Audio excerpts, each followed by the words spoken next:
I'm standing here today among these strange-looking structures that kind of might remind you of some ancient ruins. Well, they are ruins. They're ruins actually, though, from the 1800s mining districts in Montana. And these are charcoal kilns. Charcoal kilns are very necessary to run smelters because they produce the charcoal needed. Today, we're going to take a deeper look into the smelting process and some Montana mining history.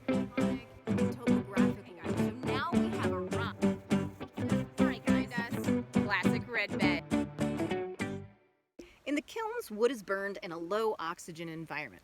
This helps to release water and gases and produce a carbon-rich charcoal. And charcoal was a preferred fuel source in those mining furnaces because it burnt more slowly than wood and produced that great heat needed to smelt those ores.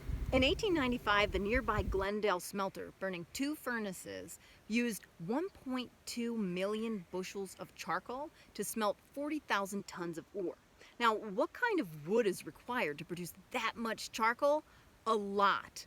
This requires nearly 27,000 cords of wood, or about 3 square miles of lodgepole pine. That's because 1 acre of lodgepole pine is necessary to produce 14 cords of wood. A wooden flume was used to slide the cord wood down from Vippen Park to an area just behind the kilns. The wood was cut up into about 5-foot long pieces, and then about 35 cords of it were stacked into the kilns. Of course, wood wasn't only needed to run the charcoal kilns. They also needed it for the mining structures themselves and their nearby cabins.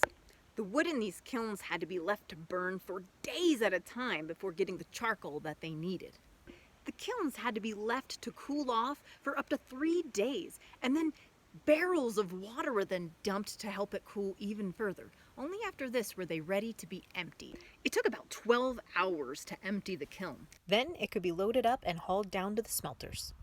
As you can see, the kilns in this region of Montana were made from brick. Some other kilns have been made from stone and have different shapes, but these particular ones are brick and conical shaped.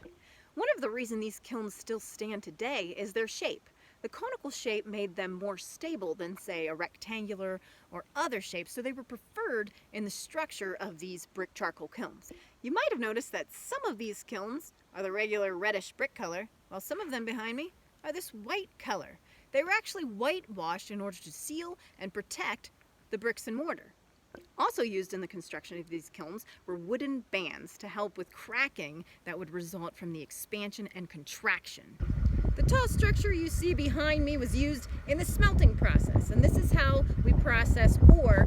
Over 20 kilns were built here in the late 1800s to produce charcoal for that nearby Glendale smelter, which processed ores from the nearby Hecla mining district, which ended up producing over $20 million worth of silver and lead during those years.